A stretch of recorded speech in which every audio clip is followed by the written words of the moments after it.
11. Prohibido tocar al Dios a menos que tengas buenas visiones y te laves las manos. No se hace algo así.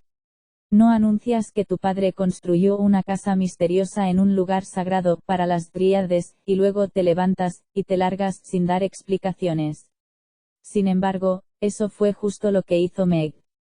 Hasta mañana, dijo sin dirigirse a nadie en concreto. Subió por la rampa sin calzarse, a pesar de pasar por delante de 20 especies distintas de cactus, y se internó en la oscuridad. Grover echó un vistazo a sus compañeras congregadas. Vaya, ha sido una reunión provechosa. E inmediatamente se desplomó, y se puso a roncar antes de tocar el suelo. Aloe Vera me lanzó una mirada de preocupación. Sigo a Meg. A lo mejor necesita más pulpa de aloe. Voy a ver qué tal está, prometí. Los espíritus de la naturaleza empezaron a recoger los restos de la cena. Las dríades son muy concienzudas con esas cosas. Mientras yo iba a buscar a Meg Caffrey. La encontré a 1,5 metros del suelo, sentada en el borde del cilindro de ladrillo más apartado, girada hacia adentro, y mirando el foso de debajo, a juzgar por la cálida fragancia a fresa que salía de las grietas de la piedra. Deduje que se trataba del mismo pozo que habíamos utilizado para salir del laberinto. Me estás poniendo nervioso, dije. ¿Quieres hacer el favor de bajar? No, respondió ella. Por supuesto que no, murmuré. Empecé a trepar, a pesar de que escalar muros no se encuentra en mi conjunto de aptitudes. ¿O a quién pretendo engañar? En mi estado actual, mi conjunto de aptitudes es nulo.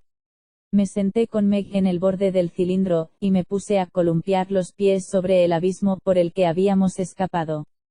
De verdad había sido esa misma mañana.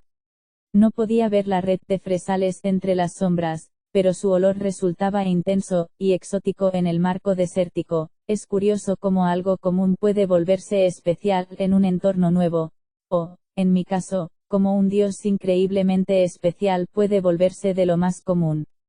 La noche descoloraba la ropa de Meg, y hacía que pareciera un semáforo en escala de grises. La nariz le moqueaba y le relucía, detrás de los cristales sucios de sus gafas. Tenía los ojos húmedos, daba vueltas a un anillo de oro y luego al otro, como si estuviese girando los mandos de una radio anticuada. Había sido un largo día para los dos, no nos incomodaba el silencio, y yo no estaba seguro de poder soportar más información espantosa sobre la profecía de Indiana, pero necesitaba explicaciones. Antes de acostarme otra vez en ese sitio, quería saber lo seguro o peligroso que era, y si podía despertarme con un caballo parlante delante de las narices. Tenía los nervios destrozados. Consideré estrangular a mi joven ama y chillarle. Cuéntamelo ya. Pero no me pareció muy considerado con sus sentimientos. ¿Te apetece hablar del tema? Pregunté con delicadeza. No. No me sorprendió mucho, incluso en las mejores circunstancias. Meg no era dada a la conversación. Si Aeitales es el sitio mencionado en la profecía, dije, tus raíces de antaño, entonces podría ser importante saber cosas de él. Para poder seguir vivos. Me miró, no me mandó que me tirase al foso de las fresas ni que me callase. En lugar de eso, dijo. Toma, y me cogió la muñeca. Me había acostumbrado a las visiones en vigilia, los momentos en que retrocedía al pasado cada vez que mis experiencias divinas sobrecargaban mis neuronas mortales, pero eso fue distinto. En lugar de en mi pasado, me zambullí en el de Meg Caffrey, y vi sus recuerdos desde su punto de vista. Me encontraba en uno de los invernaderos antes de que las plantas se desmadrasen. Los estantes metálicos estaban llenos de hileras ordenadas de nuevos brotes de cactus, y cada tiesto de barro estaba provisto de un termómetro digital y un medidor de humedad. Aspersores y lámparas de cultivo se hallaban suspendidos en lo alto. El aire era cálido, pero agradable, y olía a tierra recién removida. La grava húmeda crujía bajo mis pies mientras seguía a mi padre en su recorrido, es decir, al padre de Meg.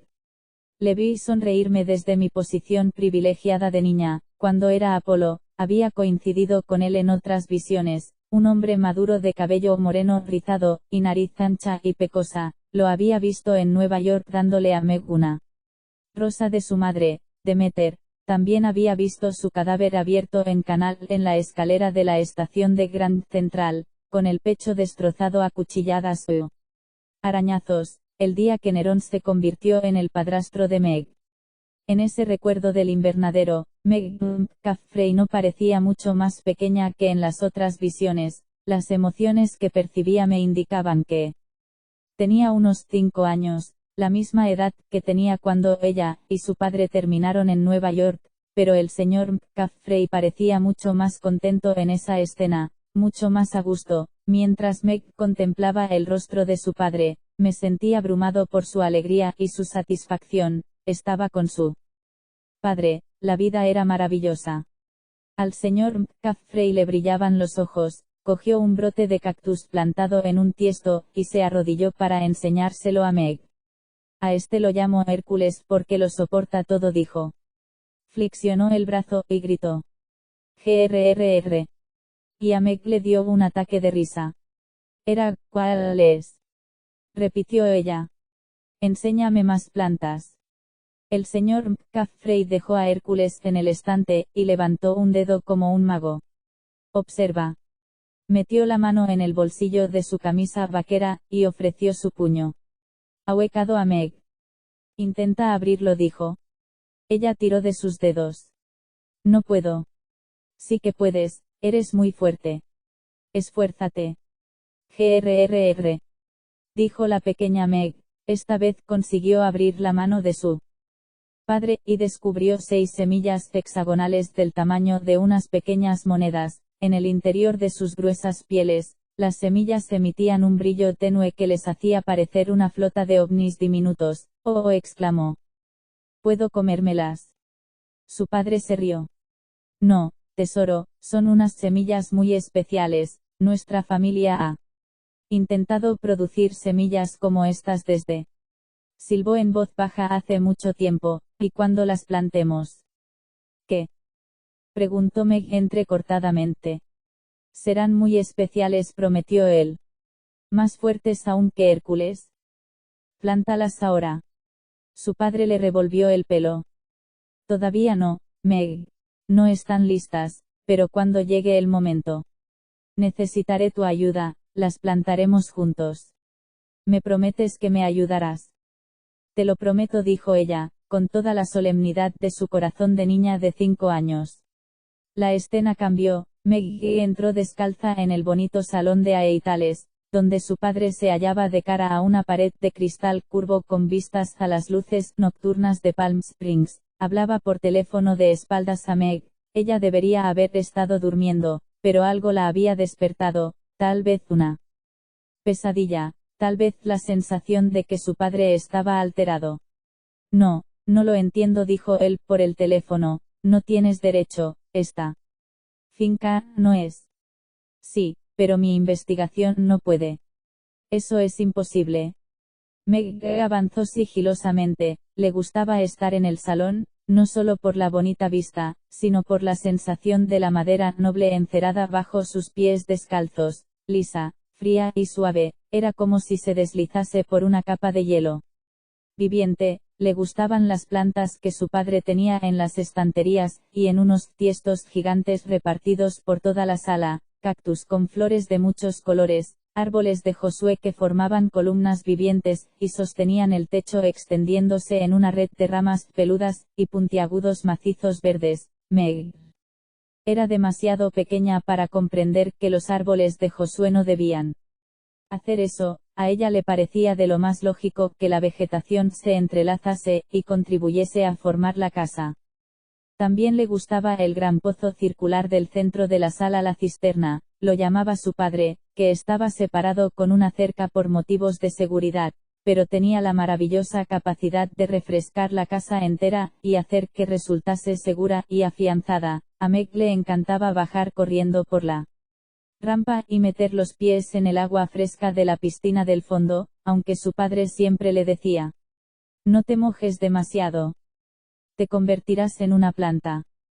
Pero por encima de todo le gustaba la mesa grande en la que trabajaba su padre, el tronco de un mezquite que salía del suelo, y volvía a hundirse en él como el cuerpo de una serpiente marina surcando las olas, formando un arco. La parte superior del tronco era lisa y llana, una superficie de trabajo perfecta. Los huecos del árbol servían de casillas para el almacenaje, unas ramitas con hojas se elevaban de la superficie de la mesa describiendo una curva, y creaban una estructura perfecta para colocar el monitor del ordenador de su padre. Meg le había preguntado una vez si había hecho daño al árbol al tallar la mesa, y él se había reído entre dientes.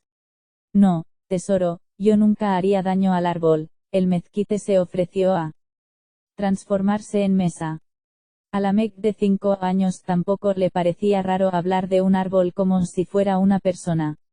Sin embargo, esa noche Meg no se sentía tan cómoda en el salón, no le gustaba cómo le temblaba la voz a su padre. Llegó a la mesa, y, en lugar de los habituales sobres de semillas, dibujos y flores, encontró un montón de correspondencia, cartas escritas a máquina, gruesos documentos grapados, sobres, todo de color amarillo diente de león. Meg no sabía leer, pero no le gustaban esas cartas, parecían importantes, oficiales y severas, el color le hacía daño a los ojos, no era tan bonito como el de los dientes de león de verdad. Tú no lo entiendes, dijo el padre por teléfono, esto es más que el trabajo de mi vida, son siglos, miles de años de trabajo. Me da igual si parece un disparate, no puedes. Se volvió, y se quedó inmóvil al ver a Meg ante su mesa, su cara sufrió un espasmo, su expresión pasó de la ira al miedo y la preocupación, y luego adoptó una alegría forzada, se metió el teléfono en el bolsillo.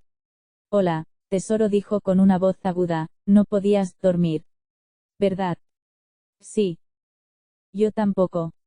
Se acercó a la mesa, metió los papeles amarillos en un hueco del árbol, y tendió la mano a Meg. ¿Quieres ir a ver los invernaderos? La escena cambió otra vez. Un recuerdo confuso y fragmentario. Meg llevaba su atuendo favorito, un vestido verde y unas mallas amarillas. Le gustaba porque su padre decía que parecía uno de sus amigos del invernadero, un ser hermoso que estaba creciendo. Andaba por el camino de entrada, con su manta favorita en la mochila, dando traspiés a oscuras detrás de su padre porque éste decía que tenían que darse prisa, solo habían podido coger lo que podían llevar encima. Estaban a mitad de camino del coche cuando la niña se detuvo al ver que las luces de los invernaderos estaban encendidas. Meg, dijo su padre, con la voz quebrada como la grava que pisaban, vamos, tesoro. Pero ¿cuál es? Repuso ella, ¿y los demás?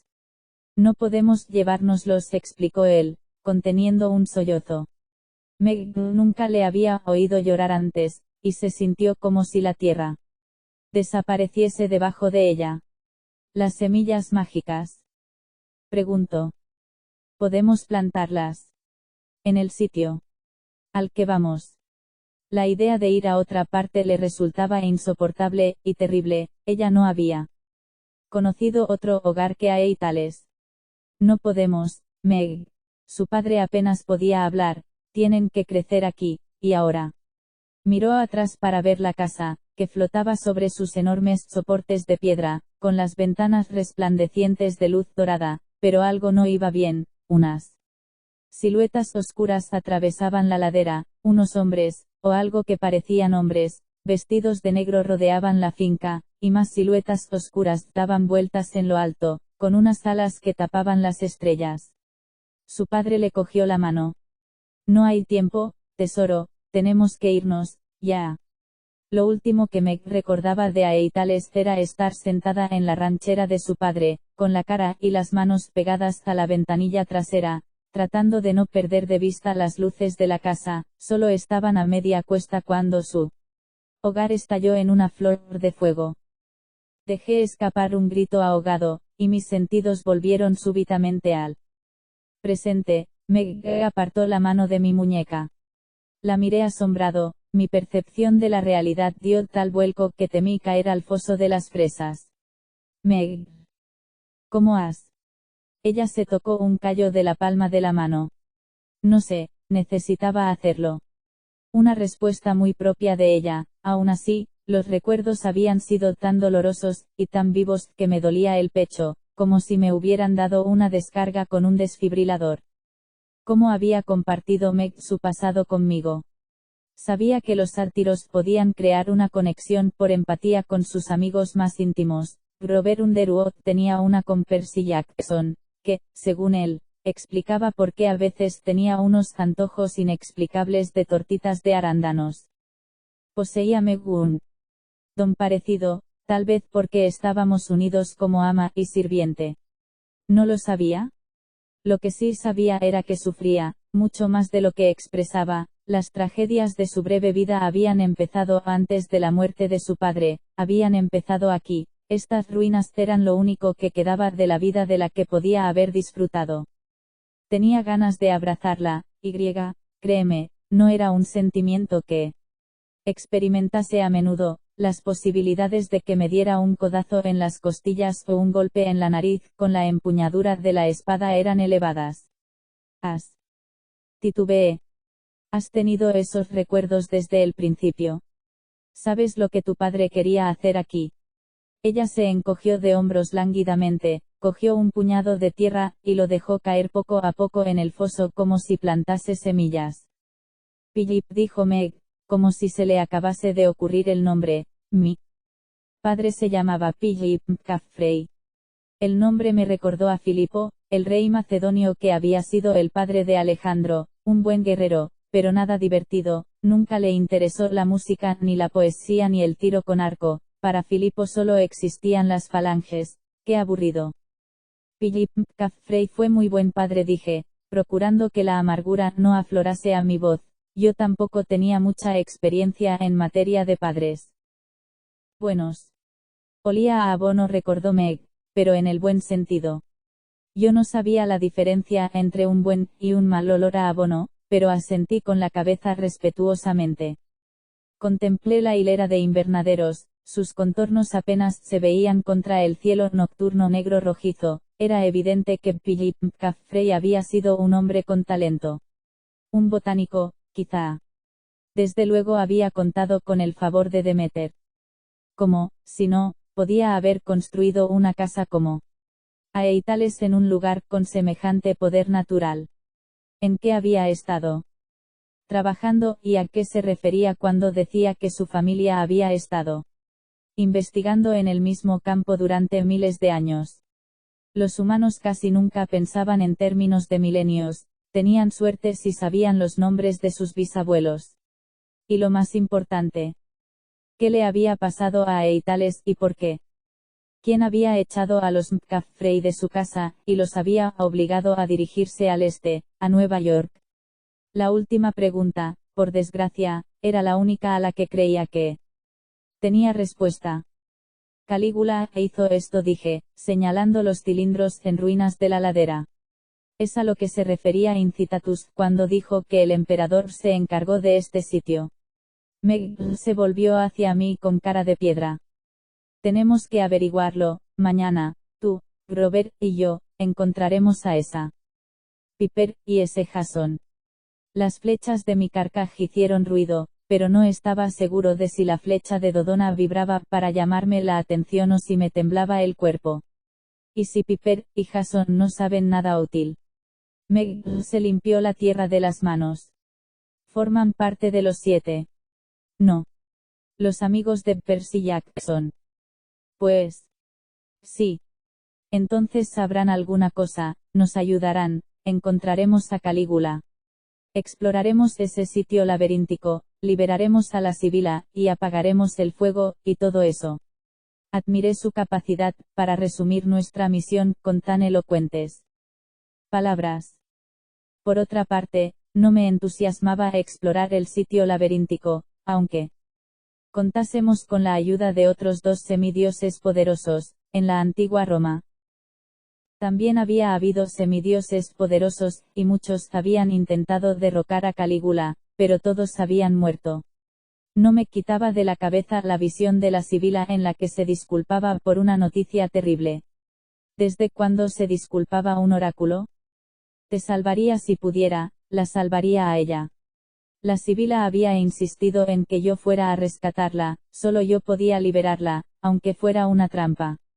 Nunca me habían gustado las trampas, me recordaban cuando había estado enamorado de Britomartis, la cantidad de fosos con tigres birmanos en los que había caído por esa diosa. Meg sacó las piernas del pozo. Me voy a dormir, y tú deberías hacer lo mismo. Saltó de la tapia, y atravesó con cuidado la ladera en dirección a la cisterna. Como no me había mandado que me acostase, me quedé en la cornisa un largo rato mirando el abismo lleno de fresas, atento por si oía el aleteo de pájaros de mal agüero. 12. Oh, Pinto, Pinto. ¿Por qué eres de color amarillo? Vómito. Me esconderé en la parte trasera. Dioses del Olimpo. Es que no había sufrido bastante. Viajar en coche de Palm Springs a Malibú con Meg y Grover ya habría sido suficiente castigo, evitar zonas de evacuación por incendio, y la hora punta de la mañana lo empeoró, pero teníamos que hacer el trayecto en el Ford Pinto de 1979 color mostaza de Gleason Edge. ¿Os estáis quedando conmigo? Pregunté cuando encontré a mis amigos esperando con Gleason en el coche. No tiene ningún cactus un vehículo mejor. Digo, un vehículo distinto. El entrenador Edge se puso hecho una furia. Oye, colega, deberías estar agradecido. Este coche es un clásico. Perteneció a mi abuelo, lo he mantenido en muy buen estado, así que no se os ocurra destrozarlo. Pensé en mis últimas experiencias con vehículos, el carro solar estrellado de frente contra el lago del campamento mestizo, el Prius de Percy Jackson encajado entre dos melocotoneros en un huerto de Long Island, un Mercedes robado serpenteando por las calles de Indianápolis, conducido por un trío de diabólicos espíritus de la fruta. Cuidaremos bien de él, prometí.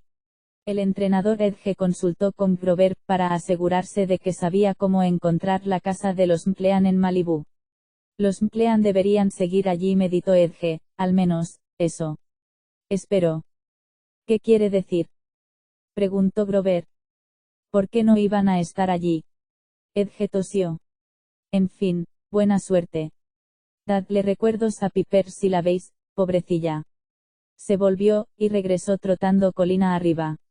El interior del Pinto olía a poliéster caliente, y pachuli, un aroma que me traía malos recuerdos de mis bailes discotequeros con John Travolta. Un dato curioso, en italiano, su apellido significa asfixiante, una palabra que describe a la perfección el efecto que tenía su colonia.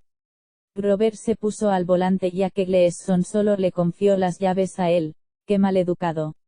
Meg iba en el asiento del pasajero con las zapatillas de deporte rojas, apoyadas en el salpicadero mientras se divertía haciendo crecer bugambillas alrededor de sus tobillos. Parecía de buen humor, a pesar de la sesión de confidencias trágicas de la noche anterior. Por lo menos uno de los dos estaba animado. Yo apenas podía pensar en las pérdidas que ella había sufrido sin contener las lágrimas. Afortunadamente, tenía mucho espacio para llorar en la intimidad, porque iba en la parte trasera. Nos dirigimos hacia el oeste por la Interestatal 10. Cuando pasábamos por Moreno Valley, tardé un rato en darme cuenta de lo que ocurría. En lugar de teñirse poco a poco de verde, el paisaje seguía siendo marrón, el calor, agobiante, y el aire, seco y ácido, como si el desierto de Mojave se hubiera olvidado de sus límites, y se hubiera extendido hasta Riverside, hacia el norte. El cielo era una bruma espesa, como si el bosque de San Bernardino se hubiera incendiado. Cuando llegamos a Pomona, y nos metimos en un atasco, el Pinto temblaba, y resollaba como un jabalí insolado. Grover miró por el retrovisor un BMW que iba detrás de nosotros. ¿Los Pinto no explotan si les dan por detrás?, preguntó. Solo a veces, dije. Cuando llevaba las riendas del carro del sol, nunca me preocupaba conducir un vehículo que ardía en llamas, pero después de que Grover sacara el asunto a colación, estuve mirando todo el rato detrás de mí, deseando que el BMW retrocediera. Necesitaba desesperadamente un desayuno en condiciones, no unas simples enchiladas frías de la noche anterior, habría arrasado una ciudad griega por una buena taza de café y un agradable paseo en coche en la dirección contraria a la que íbamos. Estaba empezando a desvariar, no sabía si soñaba despierto como consecuencia de las visiones del día anterior o si mi conciencia intentaba escapar del asiento trasero del Pinto, pero me sorprendí reviviendo recuerdos de la sibila eritrea. Entonces me acordé de su nombre, Erófila, amiga de héroes. Vi su tierra natal, la bahía de Eritras, en la costa de lo que algún día sería Turquía, una media luna de montañas doradas azotadas por el viento, y salpicadas de coníferas se ondulaba hasta las frías aguas azules del mar Egeo, en una pequeña cañada cerca de la boca de una cueva, un pastor vestido de lana hilada a mano se hallaba arrodillado junto a su mujer, la náyade de un manantial cercano, mientras ésta daba a luz a su hija. Te ahorraré todos los detalles menos 1. Mientras la mujer gritaba, y daba el último empujón, la niña salió de su vientre cantando en lugar de llorar, su preciosa voz llenó el aire del sonido de las profecías. Como te podrás imaginar, eso me llamó la atención. A partir de ese momento, la chica se volvió sagrada para Apolo, la bendije convirtiéndola en uno de mis oráculos. Recordaba a Erófila como una joven que deambulaba por el Mediterráneo. Compartiendo su sabiduría, cantaba para todo el que la quisiera escuchar, reyes, héroes, sacerdotes de mis templos, todos se esforzaban por transcribir sus letras proféticas. Imagínate tener que memorizar de un tirón todas las canciones de un musical, sin poder rebobinar, y te harás una idea del problema al que se enfrentaban. Erófila simplemente tenía demasiados buenos consejos que compartir, su voz era tan cautivadora que a sus oyentes les resultaba imposible captar todos los detalles. Ella no podía controlar lo que cantaba ni cuándo lo cantaba, nunca se repetía, había que estar atento.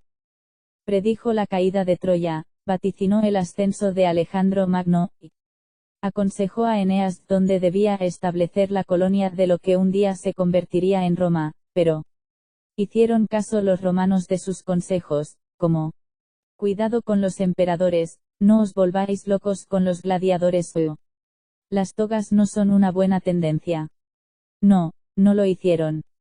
Durante 900 años, Erófila vagó por la tierra, hacía todo lo posible por ayudar, pero a pesar de mis bendiciones y mis esporádicos ramos de flores para levantarle la moral, se fue desanimando. Todos sus conocidos de la juventud habían muerto, había visto civilizaciones surgir y caer, había oído a demasiados sacerdotes y héroes decir, un momento. ¿Qué? ¿Puedes repetirlo? Voy a por un lápiz. Volvió a la ladera de su madre en Eritras, y aunque el manantial se había secado siglos antes, y con él el espíritu materno, Erófila se instaló en una cueva cercana, ayudaba a los suplicantes que acudían buscando su consejo, pero su voz nunca volvió a ser la misma. Su hermoso canto era cosa del pasado, yo no sabía si había perdido la confianza o si el don de la profecía se había transformado en una maldición. Erófila cantaba entrecortadamente, y omitía palabras importantes que el oyente tenía que adivinar, a veces le fallaba la voz por completo. Frustrada, escribía versos en hojas secas, y dejaba que el suplicante los ordenase correctamente para descubrir su significado. La última vez que vi a Erófila, sí, fue en 1509, la convencí para que saliera de su cueva, y viajara a Roma, donde Miguel Ángel le estaba pintando su retrato en el techo de la Capilla Sixtina. Al parecer, era homenajeada por una oscura profecía de la antigüedad, cuando había predicho el nacimiento de Jesús de Nazaret. No sé, Miguel, dijo Erófila, sentada al lado del pintor en su andamio, observándolo trabajar, es bonito, pero no tengo los brazos tan. Le falló la voz. 10 letras, empieza por M. Miguel Ángel se dio unos golpecitos en los labios con el pincel. Musculosos. Erófila asintió con la cabeza enérgicamente. Puedo arreglarlo, prometió él. Después Erófila volvió a su cueva para siempre. Reconozco que le perdí la pista, supuse que se había esfumado, como muchos otros oráculos antiguos, y. Sin embargo, allí estaba ahora, en el sur de California, a merced de Calígula. Debería haber seguido enviándole ramos de flores. Ahora lo único que podía hacer era compensar mi negligencia, Herófila. Seguía siendo mi oráculo, igual que Rachel Dare en el campamento mestizo, o el fantasma del pobre Trofonio en Indianápolis, tanto si era una trampa como si no, no podía dejarla en una cueva de lava esposada con unos grilletes fundidos. Empecé a preguntarme si quizá, solo quizá, Zeus había hecho bien enviándome a la tierra para subsanar los errores que había cometido. Rápidamente aparté la idea de mi mente, no, era un castigo de lo más injusto, aún así, puff. Existe algo peor que darte cuenta de que podrías coincidir con tu padre en algo. Grover condujo por el extremo norte de Los Ángeles, entre un tráfico casi tan lento como el proceso de intercambio de ideas de Atenea. No quiero ser injusto con el sur de California, cuando no se incendiaba, ni quedaba atrapado en una bruma marrón de niebla tóxica, ni retumbaba debido a los terremotos, ni se deslizaba hasta el mar, ni se atascaba por culpa del tráfico. Tenía cosas que me gustaban, la escena musical, las palmeras, las playas, los días agradables, la gente guapa. Sin embargo, entendía por qué Hades había situado la entrada principal del inframundo allí. Los Ángeles era un imán para las aspiraciones humanas, el sitio perfecto para que los mortales se juntasen, llenos de sueños de fama, y luego fracasasen, muriesen, y se fuesen por el desagüe rumbo al olvido. ¿Lo ves? Puedo ser un observador ecuánime. De vez en cuando miraba al cielo con la esperanza de ver a Leo Valdez volando en lo alto en su dragón de bronce. Festo quería que llevara una gran pancarta en la que pusiera: todo va guay. La luna nueva no era hasta dentro de 2 días, pero a lo mejor Leo había terminado su misión de rescate antes de tiempo. Podría aterrizar en la carretera y decirnos que el campamento mestizo estaba a salvo de la amenaza a la que se habían enfrentado. Luego podría pedirle a Festo que chamuscara los coches que teníamos delante para agilizar el viaje. Por desgracia, ningún dragón de bronce daba vueltas por encima de nosotros, aunque habría sido difícil de ver. Todo el cielo era de color bronce. Bueno, Grover, dije, después de varias décadas en la autopista Costa del Pacífico. ¿Conoces a Piper o a Jason? Él negó con la cabeza. Ya sé que parece raro, todos hemos pasado mucho tiempo en el sur de California, pero yo he estado liado con los incendios. Jason y Piper han estado de misiones y yendo al instituto. No he tenido ocasión. El entrenador dice que son majos. Me dio la impresión de que estuvo a punto de decir otra cosa. ¿Hay algún problema del que tengamos que estar al tanto? Pregunté. Grover tamborileó con los dedos sobre el volante. Bueno. Han estado sometidos a mucho estrés. Primero, fueron a buscar a Leo Valdez, luego cumplieron otras misiones, después al señor Mclean las cosas empezaron a irle mal. Meg levantó la vista de la bugambilla que estaba trenzando. ¿El padre de Piper? El sátiro asintió con la cabeza. Es un actor famoso. ¿Sabes? ¿Te suena Tristan Mclean? Un escalofrío de placer me recorrió la espalda. Me encantó Tristan Mclean en Rey de Esparta, y en Jaque Steel 2, el regreso de Steel. Para ser un mortal, ese hombre tenía unos abdominales interminables. ¿En qué sentido le fueron mal las cosas? Pregunté. Eso es que no lees las noticias de los famosos, dedujo Grover. Triste, pero cierto, con tanto ir de un lado para otro convertido en mortal. Liberando oráculos antiguos y luchando contra megalómanos romanos, ¿no había tenido tiempo para ponerme al día de los cotilleos de Hollywood? Una ruptura desagradable. Especulé. Un litigio de paternidad. Dijo algo horrible en Twitter. No exactamente, contestó Grover. A ver. ¿Qué tal van las cosas? Cuando lleguemos, a lo mejor no es tan grave. Lo dijo con el mismo tono que usa la gente cuando espera que la situación sea exactamente así de grave. Cuando llegamos a Malibú, era prácticamente la hora de comer, Tenía el estómago casi del revés debido al hambre y el mareo del viaje en coche. Yo, que antes pasaba todo el día en el Maserati del Sol, mareado, la culpa la tenía Grover. Se le iba la pezuña en el acelerador. Claro que mirándolo por el lado positivo, el Pinto no había explotado, y encontramos la casa de Emplean sin problemas. Apartada de la sinuosa carretera, la mansión del número 12 de Oro del Mar abrazaba los acantilados rocosos que dominaban el Pacífico. Desde la calle, las únicas partes que se veían eran los muros de seguridad de estuco blanco, la verja de hierro forjado, y una serie de tejados de tejas de barro rojas.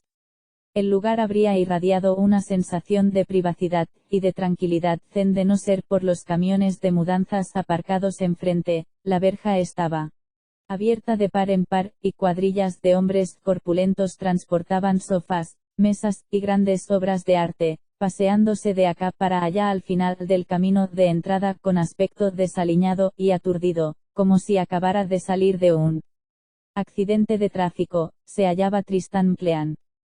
Tenía el pelo más largo que en las películas que yo había visto, unos sedosos cabellos morenos le caían sobre los hombros, había engordado, y ya no parecía la máquina de matar perfecta de rey de Esparta. Sus vaqueros blancos estaban manchados de hollín, su camiseta negra tenía un roto en el cuello, sus mocasines parecían un par de patatas demasiado horneadas.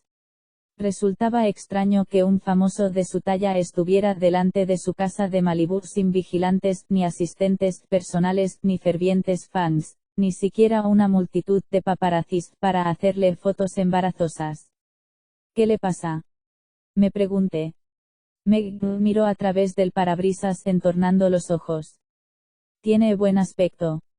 No insistí, tiene un aspecto del montón. Grover apagó el motor. Vamos a saludar. El señor Emplean dejó de pasearse cuando nos vio, sus ojos marrón oscuro parecían desenfocados.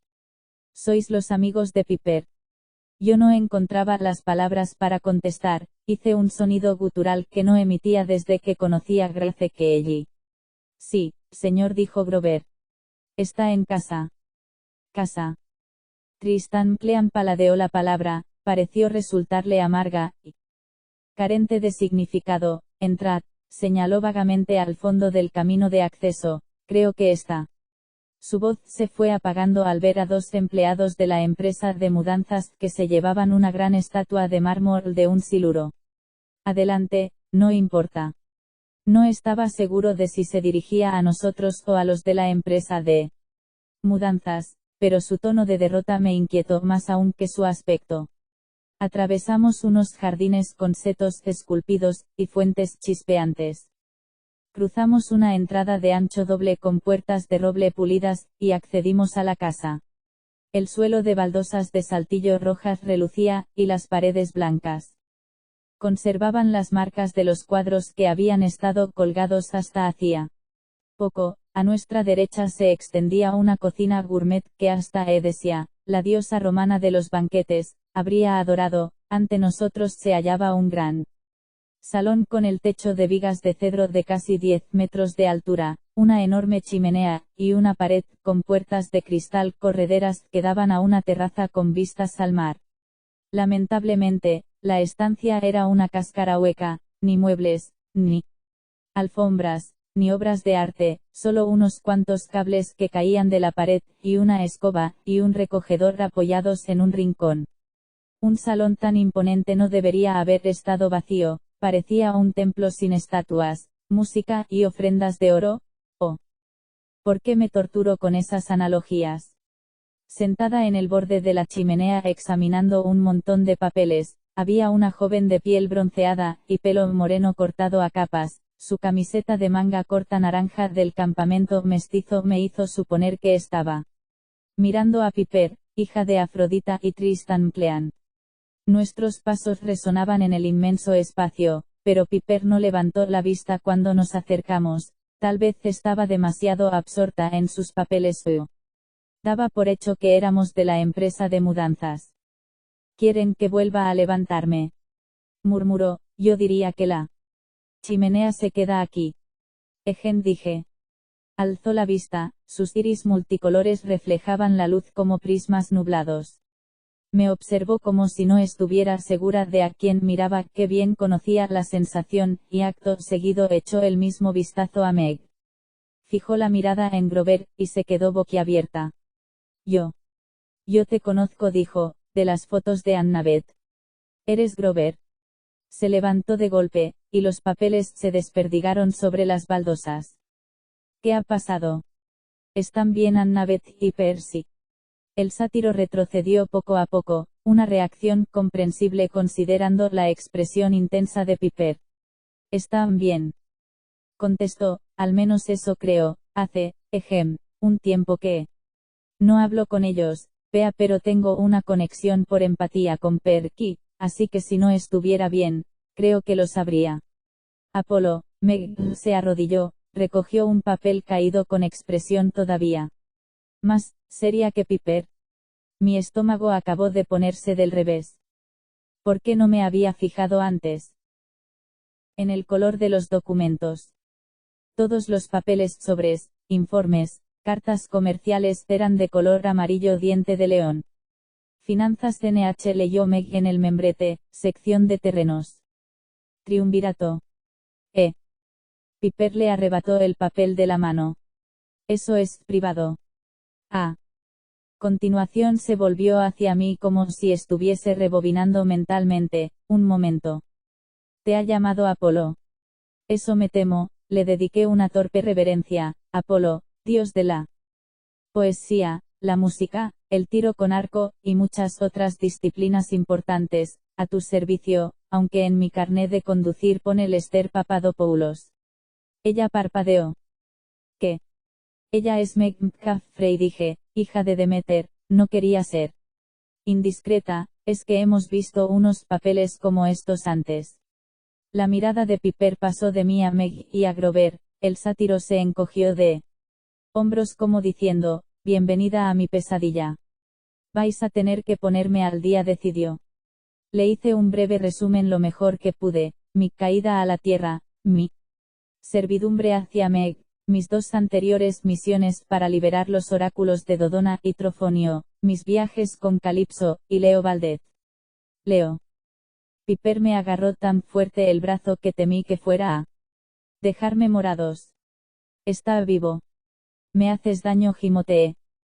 Perdón, me soltó, tengo que saberlo todo de Leo, ya.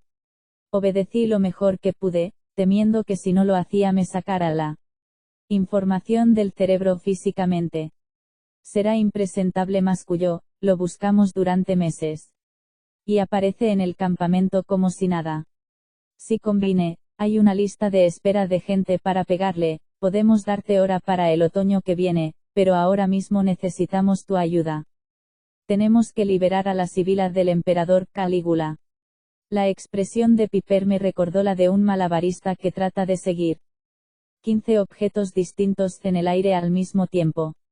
Lo sabía, murmuró, sabía que Jason no me decía. De repente, media docena de empleados de la empresa de mudanzas cruzaron la puerta principal hablando en ruso. Piper frunció el entrecejo.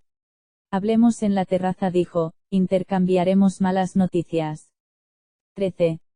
No muevas la parrilla, Meg todavía está jugando con ella. Somos tan. Boom. Oh, la vista espectacular del mar. Oh, las olas rompiendo contra los acantilados, y las gaviotas dando vueltas en el cielo. Oh, el empleado de mudanzas corpulento y sudoroso en una tumbona consultando sus mensajes. El hombre alzó la vista cuando llegamos a la terraza, frunció el entrecejo, se levantó de mala gana, y entró pesadamente, dejando una mancha de sudor con forma de empleado de mudanzas en la tela de la silla. Si todavía tuviera la cornucopia, dijo Piper, dispararía unos jamones cocidos a esos tíos. Mis músculos abdominales se crisparon. Había recibido un impacto de cerdo cocido en la barriga cierta vez que Demeter estaba especialmente cabreada conmigo. Pero eso era otra historia. Piper trepó la valla de la terraza, y se sentó encima mirando hacia nosotros, con los pies enganchados en las barras, Supuse que se había sentado allí cientos de veces, y ya no pensaba en la altura, mucho más abajo, al pie de una escalera de madera en zigzag. Una estrecha franja de playa abrazaba la base de los acantilados, las olas rompían contra las rocas dentadas. Decidí no sentarme con Piper en la baranda, no me daban miedo las alturas, pero sí mi escaso equilibrio. Grover miró la tumbona sudada, el único mueble que quedaba en la terraza, y optó por quedarse de pie. Meg se acercó a una parrilla de acero inoxidable a gas empotrada, y empezó a jugar con los mandos. Calculé que disponíamos de 5 minutos hasta que nos volase a todos en pedazos. Bueno, me apoyé en la baranda al lado de Piper. ¿Conoces a Calígula? Sus ojos pasaron del verde al marrón, como la corteza de un árbol al envejecer. Sabía que había alguien detrás de nuestros problemas, el laberinto, los incendios. Esto, señaló la mansión vacía a través de las puertas de cristal. Cuando cerramos las puertas de la muerte, luchamos contra muchos malos que habían vuelto del inframundo. Tiene sentido que detrás de terrenos triunvirato estuviese un emperador romano malvado. Calculaba que Piper tenía unos 16 años, la misma edad que... No podía decir la misma edad que yo. Si pensaba en mí en esos términos, tendría que comparar su cutis perfecto con mi cara llena de marcas de acné, su nariz finamente cincelada con mi montón de cartílago bulboso, su físico curvilíneo con el mío, que también era curvilíneo, pero de la peor de las maneras. Entonces, ¿tendría que gritar? Te odio. Era una chica muy joven, y sin embargo había tenido que presenciar muchas batallas, dijo, cuando cerramos las puertas de la muerte, como sus compañeros del instituto dirían cuando fuimos a nadar a casa de Kyle. Sabíamos que había un laberinto en llamas, continuó Gleason, y Mellie nos hablaron de él. Dijeron que los sátiros y las dríades. Señaló a Grover. Bueno, no es ningún secreto que lo habéis pasado mal con la sequía y los incendios. Luego tuve unas pesadillas, ya sabéis. Grover y yo asentimos con la cabeza. Hasta Meg levantó la vista de sus peligrosos experimentos con utensilios de cocina al aire libre, y gruñó compasiva. Todos sabíamos que los semidioses no podían echar una siesta sin verse atormentados por augurios y presagios. En fin, continuó Piper, pensé que podríamos buscar el centro del laberinto. Me imaginé que el responsable de que nuestras vidas se hubieran convertido en un infierno estaría allí, y que podríamos devolverlo al inframundo. Cuando hablas en plural, dijo Grover. ¿Te refieres a ti? A Jason, sí. Su voz se apagó al pronunciar el nombre, como me pasaba a mí cuando me veía obligado a pronunciar los nombres de Jacinto o Daphne. ¿Ha pasado algo entre vosotros dos?, deduje. Ella se quitó una mota invisible de los vaqueros. Ha sido un año difícil. A mí me lo vas a contar, pensé. Meg activó uno de los quemadores de la barbacoa, que despidió una llama azul como un motor de propulsión. ¿Habéis roto o qué? Solo McCaffrey podía tener tan poco tacto hablando de amor con una hija de Afrodita al mismo tiempo que encendía fuego delante de un sátiro. Por favor, no juegues con eso, le pidió Piper con delicadeza. Sí. Hemos roto. De verdad. Dijo Grover balando, pero yo he oído. Yo pensaba. ¿Tú pensabas que? La voz de Piper no se alteró. Que estaríamos juntos para siempre como Perky y Annabeth. Miró la casa vacía, no como si echara de menos los antiguos muebles, sino como si se imaginase el espacio totalmente redecorado. Las cosas cambian, la gente cambia. Jason y yo empezamos de una forma extraña. Nos manipuló, nos hizo creer que teníamos un pasado común que en realidad no existía. Dije, parece típico de Era. Luchamos contra Gaia, luego pasamos meses buscando a Leo, después intentamos adaptarnos al instituto, y cuando por fin tenía un poco de tiempo para respirar, vaciló escrutando cada una de nuestras caras como si se diera cuenta de que estaba a punto de confesar los verdaderos motivos, los motivos profundos, a unas personas a las que apenas conocía. Recordé que Mellie se había referido a Piper como pobrecilla, y el desagrado con el que la ninfa de las nubes había pronunciado el nombre de Jason. En fin, dijo la chica, las cosas cambian, pero estamos bien, él está bien, yo estoy bien, por lo menos. Lo estaba hasta que esto empezó, señaló el gran salón, donde los empleados de la empresa de mudanzas cargaban ahora con un colchón hacia la puerta principal. Decidí que había llegado el momento de coger el toro por los cuernos, o, más bien, de coger el toro por los cuernos si los de la empresa de mudanzas no se lo hubieran llevado. ¿Qué pasó exactamente?, pregunté. ¿Qué hay en todos esos documentos amarillos? Como dijo Meg, sacando de su cinturón de jardinería una carta doblada que debía de haber birlado en el gran salón, para ser una hija de Demeter. Tenía la mano larga.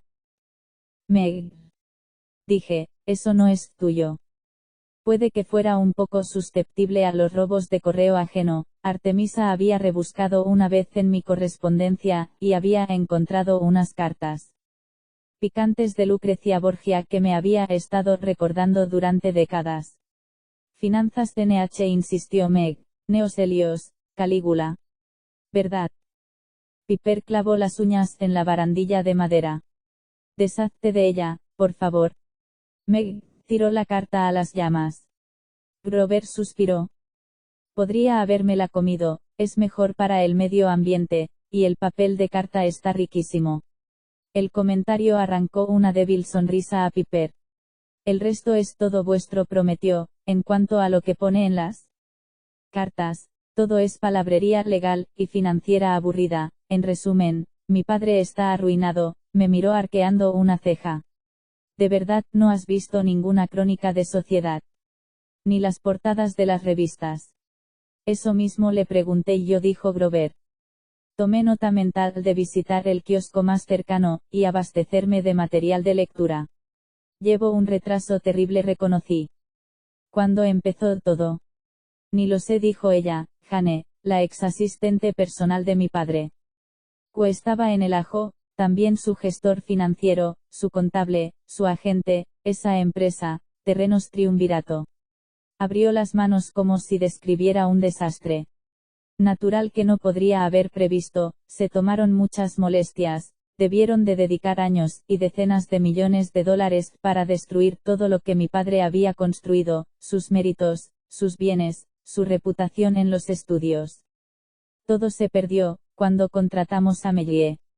Se portó estupendamente, ella fue la primera que vio los problemas, intentó ayudar, pero ya era demasiado tarde. Ahora mi padre está peor que arruinado. Tiene muchas deudas, debe millones en impuestos de los que ni siquiera estaba al tanto. Lo máximo a lo que podemos aspirar es a evitar que lo metan en la cárcel. ¡Qué horror!, dije. Y lo decía en serio. La perspectiva de no volver a ver los abdominales de Tristan Clean en la gran pantalla era una gran decepción, aunque era demasiado discreto para decirlo delante de su hija. Tampoco puedo esperar mucha compasión, dijo Piper. Deberíais ver a los chicos de mi instituto, se dedican a sonreír con superioridad, y a hablar de mí a mis espaldas, más de lo normal, quiero decir. Buah, pobrecita, has perdido tus 3 casas. ¿3 casas? Preguntó Meg.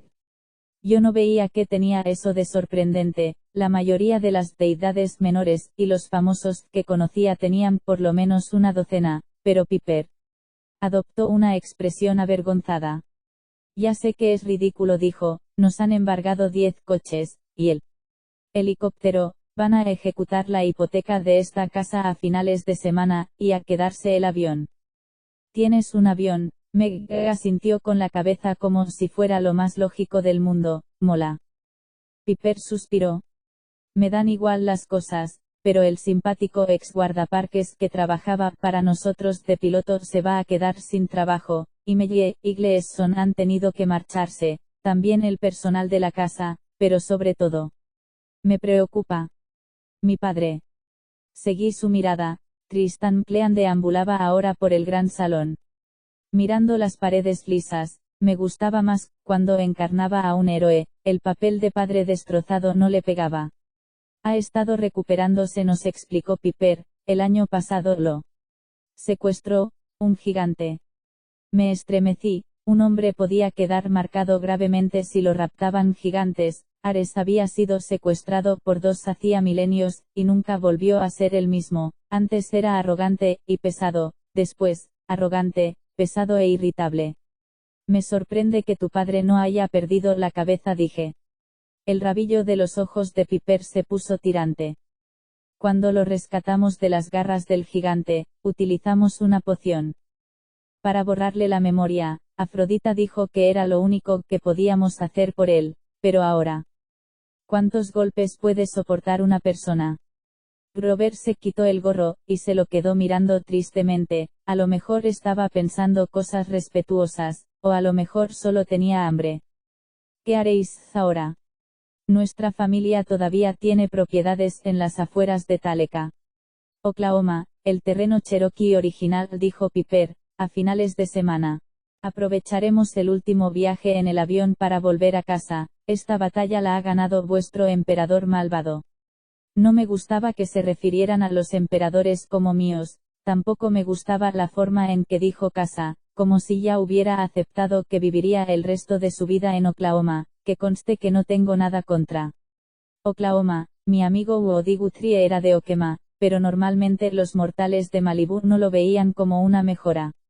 Además, la idea de que Tristan y Piper se vieran obligados a desplazarse al este me recordó las visiones que Meg me había mostrado la noche anterior. Ella y su padre habían sido expulsados de su hogar con los mismos documentos legales de color diente de león, habían huido de su casa en llamas, y habían acabado en Nueva York, habían huido del fuego de Calígula para caer en las brasas de Nerón. No podemos dejar que Calígula gane, le dije a Piper. No eres la única semidiosa que él ha elegido como objetivo. Ella pareció asimilar esas palabras y, acto seguido, se volvió hacia Meg. Como si realmente la viera por primera vez. ¿Tú también? Meg apagó el quemador. Sí, mi padre. ¿Qué pasó? Meg se encogió de hombros. Fue hace mucho tiempo. Esperamos, pero Meg había decidido hacer de Meg. Mi joven amiga es una niña de pocas palabras, expliqué, pero con su permiso. Meg no me mandó callar ni me ordenó que me tirase de la terraza, de modo que le relaté a Piper lo que había visto en los recuerdos de McCaffrey. Cuando hube terminado, ella saltó de la baranda, se acercó a Meg y, antes de que yo pudiera decir cuidado, muerde más fuerte que una ardilla silvestre. Abrazó a la pequeña. Lo siento, Piper le besó la coronilla. Esperé nervioso a que las cimitarras doradas de Meg apareciesen destellando en sus manos. En cambio, tras un momento de parálisis y sorpresa, se abandonó en los brazos de la chica. Permanecieron así un largo rato, Meg temblando, y Piper abrazándola como si fuera el mismísimo consolador en jefe de semidioses, y como si sus problemas fueran irrelevantes comparados con los de la niña. Finalmente, con un resoplido /oblicua, hipo, Meg se apartó limpiándose la nariz. Gracias. Piper me miró. ¿Cuánto hace que Calígula amarga la vida a los semidioses? Varios miles de años, contesté. Él y los otros 2 emperadores no han vuelto por las puertas de la muerte. En realidad, nunca se fueron del mundo de los vivos. En el fondo son dioses menores. Han tenido milenios para forjar su imperio secreto. Terrenos triunvirato. ¿Y por qué nosotros? Preguntó Piper. ¿Por qué ahora? En tu caso, todo apunta a que Calígula no te quiere en medio, dije. Si estás distraída con los problemas de tu padre, no supones una amenaza, sobre todo si estás en Oklahoma, lejos de su territorio. En cuanto a Meg y su padre, no lo sé, él estuvo implicado en un trabajo que Calígula consideró amenazante para él. Algo que habría ayudado a las Dríades, añadió Grover, teniendo en cuenta dónde estaba trabajando. Tuvieron que ser los invernaderos. Calígula arruinó a un hombre de la naturaleza. Nunca había oído a Grover tan furioso. Dudaba que un sátiro pudiera dedicar mayor elogio a un humano que llamarlo hombre de la naturaleza. Piper estudió las olas en el horizonte. ¿Creéis que está todo relacionado? Calígula está preparando algo, echando a todo el que supone una amenaza para él, creando ese laberinto en llamas. Destruyendo a los espíritus de la naturaleza. Y encerrando al oráculo de Eritras, dije, creando una trampa. Para mí. Pero, ¿qué quiere?, inquirió Grover. ¿Cuál es su propósito? Eran unas preguntas magníficas, sin embargo, con Calígula casi nunca. Querías saber las respuestas, te hacían llorar. Me gustaría preguntarle a la sibila, dije, en caso de que aquí alguien sepa cómo encontrarla. Piper apretó los labios. Ah, por eso estáis aquí. Miró a Meg y luego la parrilla a gas. Tal vez trataba de decidir qué era más peligroso, venir con nosotros de misión o quedarse allí con una hija de Demeter. Aburrida. Iré a por mis armas, dijo, nos vamos de paseo. 14. Señor Bedrosian, señor Bedrosian. Corre rápido como unos pantalones de chándal. No os riáis, advirtió Piper cuando salió de su cuarto. A mí no se me habría pasado por la cabeza. Piper Mclean iba vestida a la moda, y lista para el combate con unas Converse blancas, unos vaqueros teñidos y gastados, un cinturón de piel, y una camiseta naranja del campamento. En un lado del pelo llevaba trenzada una pluma azul intenso, una pluma de arpía, si no me equivocaba. Tenía sujeta al cinturón una daga de hoja triangular como las que portaban las mujeres griegas, un parazonio, Hécuba, antes de ser reina de Troya, llevaba uno cuando salía conmigo, que yo recordase, tenía fundamentalmente un uso ceremonial, pero era muy afilada. Hécuba tenía un poco de genio. Del otro lado del cinturón de Piper pendía. Ah, me figuré que ese era él. Motivo de que se sintiera cohibida, enfundado contra el muslo tenía un carcaj en miniatura lleno de proyectiles de 30 centímetros de largo, con las plumas hechas de cardos peludos, colgado del hombro, junto con una mochila, llevaba el tubo de 1,20 m de una caña de río. Una cerbatana. Grité. Me encantan las cerbatanas. No es que fuera un experto, pero la cerbatana era un arma de proyectiles, elegante, difícil de dominar, y muy furtiva. ¿Cómo no iba a encantarme? Meg se rascó el cuello. Las cerbatanas son griegas. Piper rió. No, no son griegas, son de origen cherokee. Mi abuelo Tom me hizo esta hace mucho tiempo, siempre quería que yo practicase. La perilla de Grover se movió como si quisiera liberarse de su mentón, a lo Houdini. Las cerbatanas son muy difíciles de manejar, mi tío Ferdinand tenía una. ¿Qué tal se te da? No soy la mejor tiradora, reconoció Piper, no se me da ni de lejos tan bien como a mi prima de Taleca, ella es una campeona tribal, pero estuve practicando la última vez que Jason y yo estuvimos en el laberinto, tocó él. Carcaj, estas me fueron bastante útiles, ya lo veréis. Grover logró contener su nerviosismo, yo entendía su preocupación. En manos de un novato, una cerbatana era más peligrosa para los aliados que para los enemigos. ¿Y la daga?, preguntó el sátiro. ¿De verdad es? Catoptris, dijo Piper orgullosamente, perteneció a Helena de Troya. Grité. ¿Tienes la daga de Helena de Troya? ¿Dónde la encontraste? La chica se encogió de hombros. En un cobertizo del campamento. Sentí como si me diesen un tirón de pelo, me acordaba del día que Helena había recibido esa daga como regalo de bodas. Qué cuchillo tan espléndido, empuñado por la mujer más hermosa que ha caminado por la tierra, sin ánimo de ofender a los miles de millones de mujeres que también son encantadoras, os quiero a todas. Y Piper había encontrado esa arma de trascendencia histórica. Perfectamente fabricada, y poderosa en un cobertizo. Por desgracia, el tiempo lo convierte todo en una baratija, por muy importante que sea, me preguntaba si a mí me esperaba el mismo destino. Dentro de 1000 años, alguien podría encontrarme en un cobertizo y decir, oh, mira, Apolo, dios de la poesía, a lo mejor puedo sacarle brillo y utilizarlo. La hoja todavía muestra visiones. Pregunté. ¿Con qué lo sabes, Piper negó con la cabeza. Las visiones interrumpieron el pasado verano. No tendrá nada que ver eso con que te echaran a patadas del Olimpo, ¿verdad, señor Dios de la profecía? Meg resopló. Casi todo es culpa suya. Oye. Dije, pasemos a otra cosa. ¿A dónde nos llevas?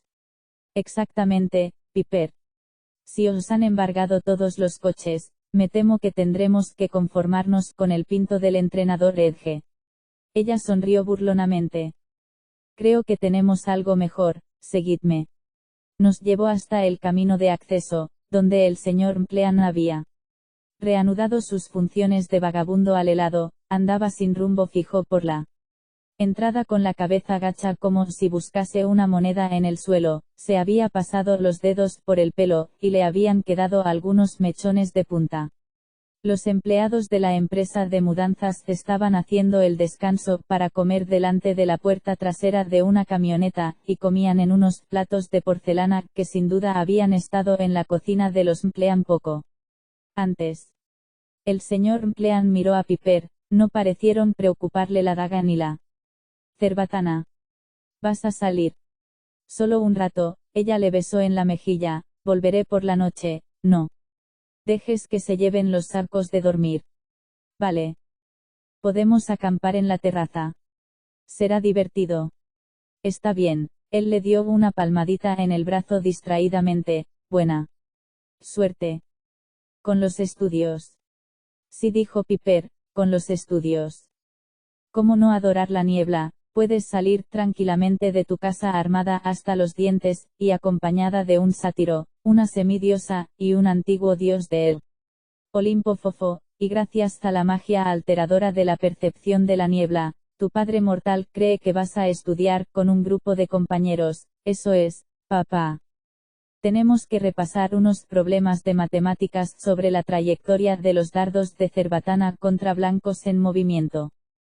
Piper nos llevó a la casa del vecino de enfrente, una mansión frankensteiniana con azulejos toscanos, ventanas modernas, y aguilones victorianos que proclamaba: tengo mucho dinero, y poco gusto. Socorro. En la rotonda de la entrada, un hombre corpulento vestido con ropa deportiva salía de su Cadillac Escalade de blanco. Señor Bedrosian. Gritó Piper. El hombre se sobresaltó, y la miró con cara de terror, a pesar de su camiseta para entrenar, su pantalón de chándal, y sus llamativas zapatillas de deporte. Parecía que hubiera estado vagueando más que haciendo ejercicio, ni estaba sudado ni jadeaba, su pelo ralo formaba un brochazo de grasa negra perfecto sobre su cuero cabelludo, cuando fruncía el ceño, sus facciones se desplazaban al centro de su cara como si rodeasen los agujeros negros idénticos de sus fosas nasales. Piper tartamudeó. ¿Qué estás? Me gustaría pedirle prestado el Escalade. Gracias. La chica sonrió. Bueno, en realidad no es ningún problema. Continuó ella. Y le encantaría dejármelo el resto del día. Fantástico. La cara de Bedrosian se retorció. Sí consiguió pronunciar, claro. Las llaves, por favor. El señor Bedrosian le lanzó el llavero, y entró corriendo en su casa tan rápido como le permitió su pantalón de chándal. Meg silbó en voz baja. ¿Cómo ha molado? ¿Qué ha sido eso? Preguntó Grover. Eso dije, ha sido su capacidad de persuasión. Volví a estudiar a Piper Mclean, sin saber si debía estar impresionado o si debía echar a correr detrás del señor Bedrosian, presa del pánico, un raro don entre los hijos de Afrodita. ¿Le pides prestado a menudo el coche al señor Bedrosian? Piper se encogió de hombros. Ha sido un vecino horrible, tiene un montón de coches más, créedme. Para él no es ningún problema, además, normalmente devuelvo lo que pido prestado, normalmente. Nos vamos. Apolo, puedes conducir tú. Pero. Ella esbozó aquella sonrisa de inquietante dulzura como diciendo, ¿podría obligarte a hacerlo? Yo conduzco, dije. Tomamos la carretera de la costa con vistas en el Bedrosian móvil, como el Escalade era solo un poco más pequeño que el tanque escupefuego de Hefesto. Tenía que tener cuidado de evitar las motos que pasaban rozando, los buzones, los niños montados en triciclos, y otros molestos obstáculos. ¿Vamos a recoger a Jason?, pregunté. A mi lado en el asiento del copiloto, Piper cargó la cerbatana con un dardo. No es necesario, además, está en clase. Tú no. Yo estoy de mudanza. ¿Recuerdas? El lunes que viene tengo que ir al Instituto de Secundaria de Taleca. Levantó la cerbatana como si fuera una copa de champán. Arriba, Tigers. Sus palabras sonaron extrañamente desprovistas de ironía. Una vez más, me pregunté cómo podía estar tan resignada a su destino, tan dispuesta a dejar que Calígula los expulsara a ella, y a su padre de la vida que habían forjado allí, pero como tenía un arma cargada en la mano, no le llevé la contraria. Meg asomó la cabeza entre nuestros asientos. No necesitaremos a tu exnovio. Viré bruscamente, y estuve a punto de atropellar a la abuela de alguien. Meg. La regañé, vuelve a sentarte, y abróchate el cinturón, por favor, Grover. Miré por el espejo retrovisor, y vi que el sátiro estaba masticando un trozo de tela gris. Grover, deja de comerte el cinturón de seguridad, estás dando mal ejemplo. Él escupió la tira. Perdón. Piper revolvió el pelo a Meg y la empujó jovialmente al asiento trasero.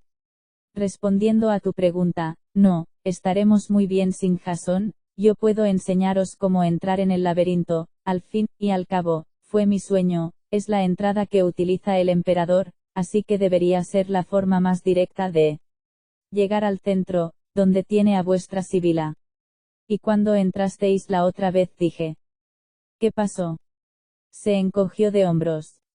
Lo típico en el laberinto, trampas, pasillos que cambian. Y también unas criaturas extrañas, guardias, son difíciles de describir, y fuego, mucho fuego. Me acordé de la visión en la que Herófila levantaba sus brazos encadenados en la sala con lava, y pedía disculpas a alguien que no era yo. ¿No encontrasteis el oráculo?, pregunté.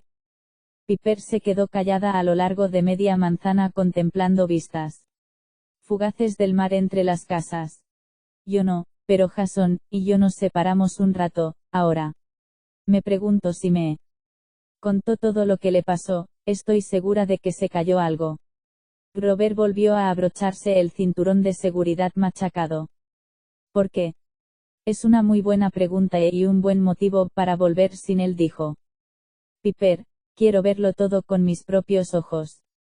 Tenía la sensación de que Piper ocultaba bastante información sobre sí misma, dudas, conjeturas, sentimientos íntimos, tal vez lo que le había pasado en el laberinto. Bravo, pensé, nada anima más una misión peligrosa que el drama personal de dos héroes que han tenido una relación sentimental, y puede, o puede que no, se cuenten entre ellos, y a mí toda la verdad. Piper me indicó que me dirigiera al centro de Los Ángeles. Lo consideré una mala señal. El centro de Los Ángeles siempre me había parecido un oxímoron, como helado caliente o inteligencia militar. Sí, Ares, era un insulto. En Los Ángeles todos son extensiones y barrios periféricos, no está pensado para tener un centro, como la pizza tampoco está pensada para que lleve trozos de mango. Oh, sí, aquí y allá, entre los insulsos edificios gubernamentales grises y las tiendas cerradas, se habían revitalizado partes del centro. Mientras serpenteábamos por las calles, vi bastantes bloques de pisos, tiendas modernas y hoteles fijos abiertos recientemente, pero todas esas iniciativas me parecían tan eficaces como maquillar a un legionario romano. Créeme, lo había intentado. Paramos cerca de Grand Park, que ni era grande ni valía un pimiento como parque. Al otro lado de la calle se alzaba un panal de 8 plantas de hormigón y cristal. Me acordé que había ido allí en una ocasión, décadas antes, para inscribir mi divorcio de Greta Garbo. ¿O era de Liz Taylor? No me acordaba. El registro civil? Pregunté. Sí, dijo Piper, pero no vamos a entrar, aparca en aquella zona de carga, está permitido aparcar 15 minutos. Grover se inclinó hacia adelante. ¿Y si no hemos vuelto al cabo de 15 minutos? Piper sonrió. Entonces estoy segura de que los de la grúa cuidarán bien del escalade del señor Bedrosian. Una vez fuera del coche, seguimos a Piper a un lado del complejo gubernamental, donde se llevó un dedo a los labios para pedir silencio, y nos hizo señas para que nos asomáramos a la esquina. Un muro de hormigón de 6 metros de alto recorría la manzana a lo largo, salpicado de anodinas puertas metálicas que deduje que eran entradas de servicio. Delante de una de esas puertas, a mitad de la manzana, se hallaba un extraño guardia. Pese a hacer un día caluroso, llevaba traje y corbata negros, era achaparrado y fornido, con unas manos extraordinariamente grandes, tenía algo enrollado alrededor de la cabeza que no acababa de identificar, como un pañuelo palestino extra grande hecho de felpa blanca peluda, que le caía sobre los hombros y le colgaba hasta la mitad de la espalda. Eso solo tal vez no habría sido tan raro. Podría haber sido un vigilante privado que trabajaba para un magnate del petróleo saudí, pero ¿qué hacía en un callejón al lado de una puerta metálica que no parecía tener nada de particular? ¿Y por qué su cara estaba totalmente cubierta de pelo blanco, un pelo que hacía juego con la prenda de su cabeza? Robert olfateó el aire, y nos hizo escondernos detrás de la esquina. Ese tío no es humano, susurró.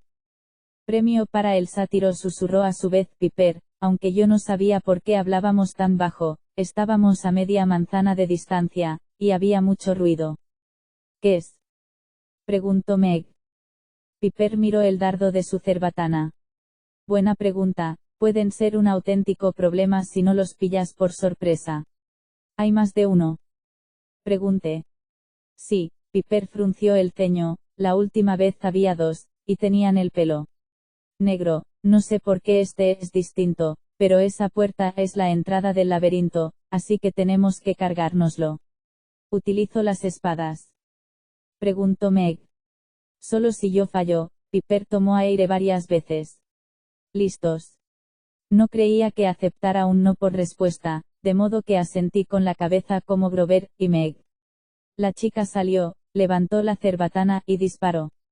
Era un tiro de 15 metros, al límite de lo que yo considero una distancia factible para el uso de la cerbatana, pero Piper dio en el blanco. El dardo atravesó la pernera izquierda del hombre. El guardia miró el extraño nuevo accesorio que le sobresalía del muslo. Las plumas del astil combinaban a la perfección con su pelo blanco. Estupendo, pensé, solo lo hemos cabreado. Meg invocó sus espadas doradas. Grover buscó con las manos su zampoña. Me preparé para escapar gritando. Un momento, dijo Piper. El guardia se inclinó hacia un lado como si toda la ciudad se estuviera escorando a estribor, y acto seguido cayó redondo en la acera. Arqueé las cejas. Veneno.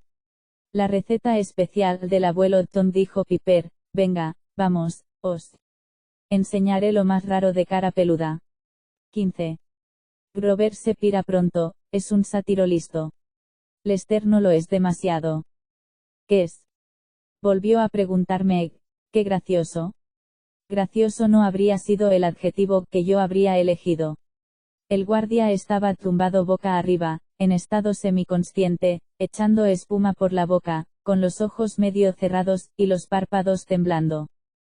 Tenía 8 dedos en cada mano, eso explicaba por qué se veían tan grandes de lejos, a juzgar por la anchura de sus zapatos de piel negros. Supuse que también tenía 8 dedos en los pies. Parecía joven, como mucho un adolescente en términos humanos, pero salvo la frente y las mejillas, toda su cara estaba cubierta de un fino pelo blanco similar al pelaje del pecho de un terrier.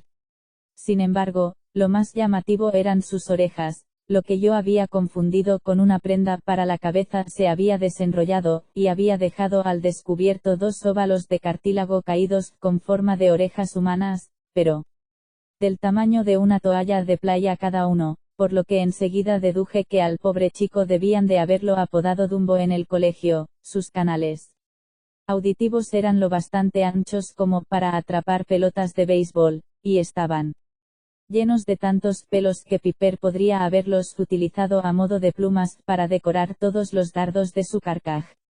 Orejón, dije. No me digas, comentó Meg. No, me refiero a que debe de ser uno de los orejones de los que habló Macron. Grover dio un paso atrás. Las criaturas que Calígula está usando como guardia personal. Es necesario que den tanto miedo. Di una vuelta alrededor del joven humanoide. Pensad en lo fino que debe de tener el oído.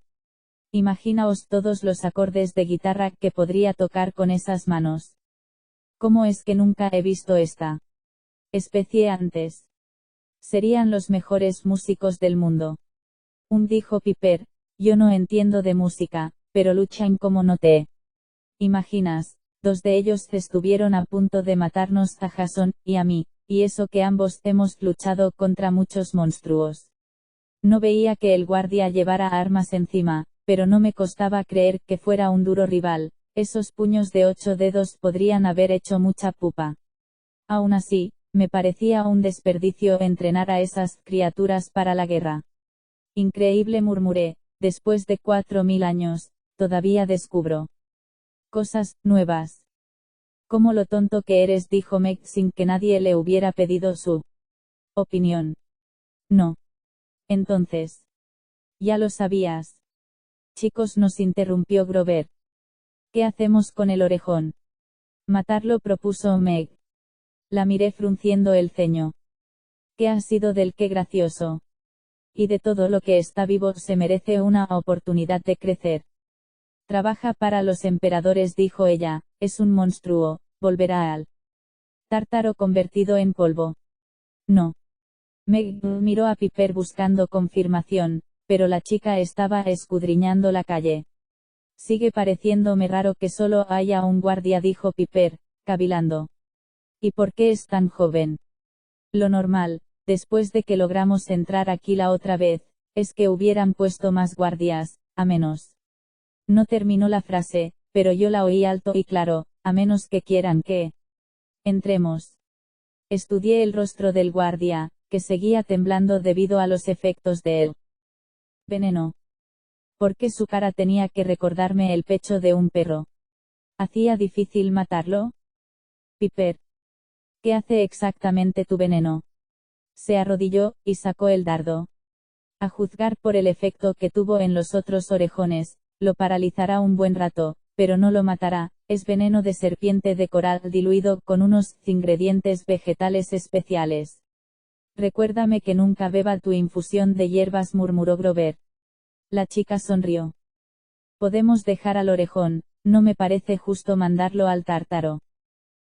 Meg no parecía convencida, pero agitó sus 2 espadas, que volvieron a adoptar forma de anillos de oro. Piper se acercó a la puerta metálica, la abrió, y dejó ver un montacargas oxidado con una sola palanca de mando, y ninguna puerta. Vale, solo para que quede claro, dijo, os enseñaré por dónde entramos en el laberinto Jason y yo, pero no pienso hacer el típico numerito de rastreadora india americana. No sé rastrear, no soy vuestra guía. Todos aceptamos de buena gana, como hace uno cuando un amigo con opiniones firmes y dardos envenenados le da un ultimátum. Otra cosa, continuó, si alguno de vosotros siente la necesidad de recibir guía espiritual, yo no estoy aquí para eso, no voy a daros antiguos consejos cherokees. Muy bien, dije, aunque como antiguo dios de las profecías, me gustan los consejos espirituales. Pues tendrás que pedírselos al sátiro, replicó Piper. Grover se aclaró la garganta. Ejem. Reciclar da buen karma. Eso es, dijo ella. Todo el mundo de acuerdo. Pues todos a bordo. El interior del montacargas estaba mal iluminado, y olía a sulfuro. Me acordé de que Hades tenía un ascensor en Los Ángeles que llevaba al inframundo. Esperaba que Piper no se hubiera confundido de misión. ¿Estás segura de que este trasto va al laberinto en llamas? Pregunté. ¿Por qué no he traído palitos para Cerbero? Grover gimoteó. Tenías que mencionar a Cerbero, eso da mal karma. Piper le dio al interruptor, el montacargas traqueteó y empezó a descender a la misma velocidad que mi moral. La primera parte es solo mortal, nos aseguró. El centro de Los Ángeles está lleno de túneles de metro abandonados, refugios antiaéreos, cloacas. Las cosas que más me gustan, murmuró el sátiro. No conozco bien la historia, dijo Piper, pero Jason me dijo que durante la ley seca los contrabandistas y los fiesteros utilizaban algunos túneles. Ahora hay grafiteros, fugitivos, sin techos, monstruos, funcionarios públicos. A Meg le tembló la boca. Funcionarios públicos. Sí, dijo Piper, algunos empleados municipales utilizan los túneles para ir de un edificio a otro. Grover se estremeció. Pudiendo andar al sol en contacto con la naturaleza. Es repugnante. Nuestra caja metálica oxidada traqueteaba y chirriaba, no sabía lo que había abajo, pero sin duda nos oiría llegar, sobre todo si tenía orejas del tamaño de toallas de playa. A los 15 metros, el montacargas se paró dando sacudidas, ante nosotros se extendía un pasillo de cemento totalmente cuadrado e insulso, iluminado con débiles fluorescentes azules. No da mucho miedo, comentó Meg. Espera, dijo Piper, lo divertido está más adelante. Grover agitó las manos sin demasiado entusiasmo. Yupi. El pasillo cuadrado daba a un túnel cilíndrico más grande con el techo cubierto de conductos y tuberías. Las paredes estaban tan llenas de pintadas que podrían haber sido una obra maestra desconocida de Jackson Pollock. Había latas vacías, ropa sucia y sacos de dormir mozos tirados por el suelo que inundaban el aire del inconfundible olor de un campamento de sin techos, sudor, orines y desesperación absoluta. Ninguno de nosotros dijo nada. Yo procuré respirar lo mínimo posible hasta que salimos a un túnel todavía más grande con una vía de tren oxidada. En las paredes, letreros metálicos agujereados rezaban: alto voltaje, prohibido el paso. Y salida. El balasto crujía bajo nuestros pies y las ratas correteaban por la vía, y chillaban a Grover al pasar. Las ratas, susurró, son unas maleducadas. Después de 100 metros, Piper nos llevó hasta un pasillo lateral revestido de linóleo. Hileras de fluorescentes medio fundidos parpadeaban en lo alto. A lo lejos, apenas visible a la tenue luz, dos figuras se hallaban desplomadas en el suelo una al lado de la otra. Supuse que eran dos indigentes hasta que Meg se quedó inmóvil. Son dríades. Grover gritó alarmado. Pita. ¿Planta del dinero? Corrió hacia ellas, y el resto de nosotros lo seguimos. Pita era un enorme espíritu de la naturaleza digno de su planta, de Pai. Debía de medir al menos 2 metros y 10 centímetros, y tenía una piel de color gris azulado, largas extremidades y un pelo cerrado que debía de ser la muerte literal. Para el champú, alrededor del cuello, las muñecas y los tobillos, llevaba unas cintas con pinchos, por si alguien trataba de inmiscuirse en su espacio personal. Arrodillada al lado de su amiga, Pita no tenía demasiado mal aspecto hasta que se volvió, y dejó ver sus quemaduras. El lado izquierdo de su cara era una masa de tejido carbonizado, y savia reluciente. Su brazo izquierdo no era más que un rizo marrón seco. Grover, dijo con voz ronca, ayuda a Planta del Dinero. Por favor. El sátiro se arrodilló junto a la dríade herida. Era la primera vez que yo veía una Planta del Dinero, pero entendí por qué recibía ese nombre. Su cabello era una mata tupida de discos trenzados como monedas verdes. Su vestido estaba hecho del mismo material, de modo que parecía estar ataviada con una lluvia de monedas de color clorofila. Su cara pudo haber sido hermosa en el pasado, pero ahora estaba arrugada como un globo de fiesta que lleva una semana hinchado. De las rodillas para abajo, le habían desaparecido las piernas, se habían quemado. Intentó enfocar la vista en nosotros, pero sus ojos eran de un verde opaco. Cuando se movía, le caían monedas de jade del pelo y del vestido. Grover está aquí. Parecía que respirase una mezcla de gas de cianuro y limaduras de metal. Grover. Hemos estado muy cerca. Al sátiro le tembló el labio inferior, y sus ojos se inundaron de lágrimas. ¿Qué ha pasado? ¿Cómo? Allí abajo, dijo Pita, llamas. Ella salió de repente. Magia. Empezó a escupir savia. Piper miró con cautela por el pasillo.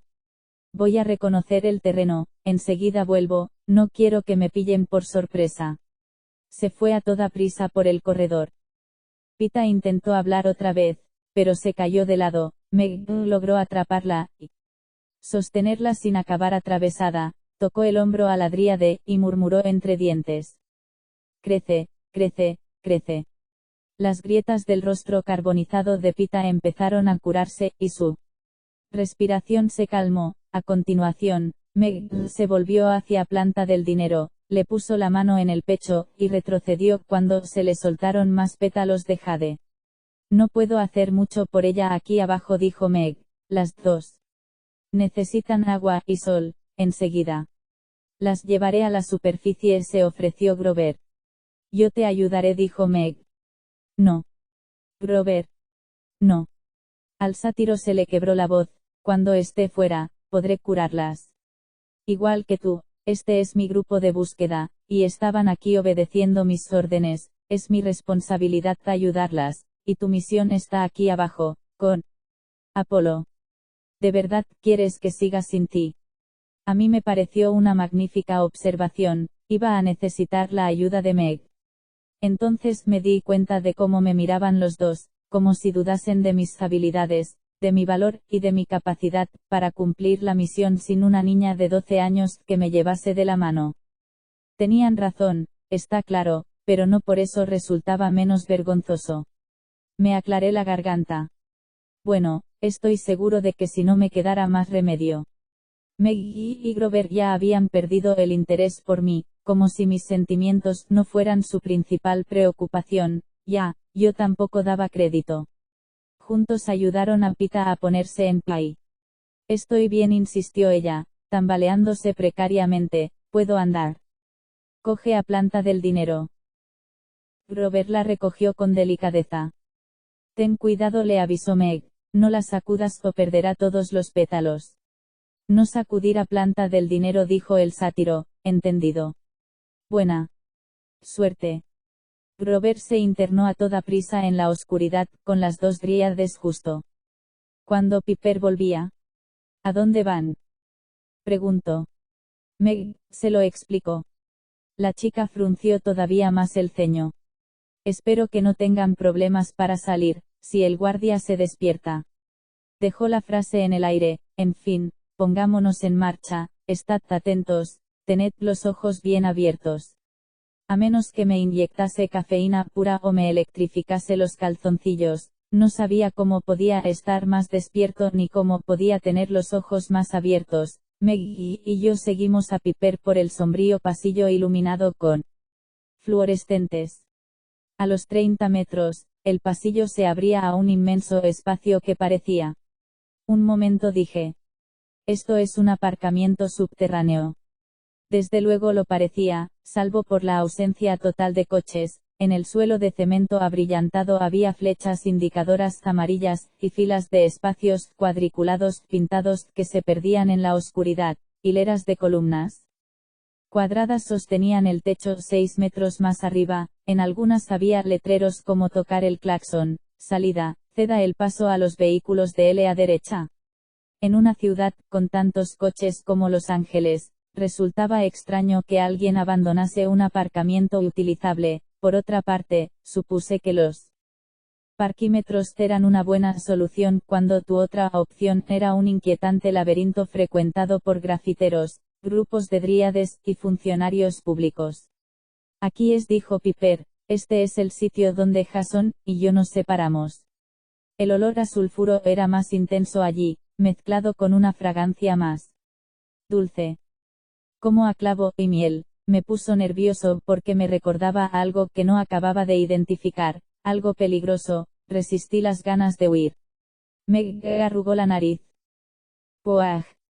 Sí, convino Piper, la última vez olía igual, pensé que era por... Sacudió la cabeza, en fin, justo aquí salió una cortina de llamas de repente.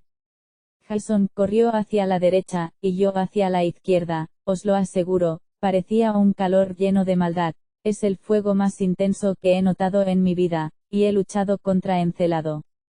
Temblé al acordarme del aliento de fuego de ese gigante, solíamos mandarle cajas de pastillas para el ardor de estómago por las Saturnales para hacerlo cabrear. ¿Y qué ocurrió cuando tú y Jason os separasteis? Pregunté. Piper se dirigió a la columna más cercana, y pasó la mano por encima de las letras de un letrero de Ceda el Paso. Intenté encontrarlo, claro, pero desapareció sin más, lo busqué mucho tiempo, me puse de los nervios, no estaba dispuesta a perder a otro. Titubeó, pero lo entendí, ya había sufrido la pérdida de Leo Valdez, a quien hasta hacía poco había creído muerto, no estaba dispuesta a perder a otro amigo. El caso, dijo, es que empecé a oler esa fragancia. Esa especie de aroma a clavo.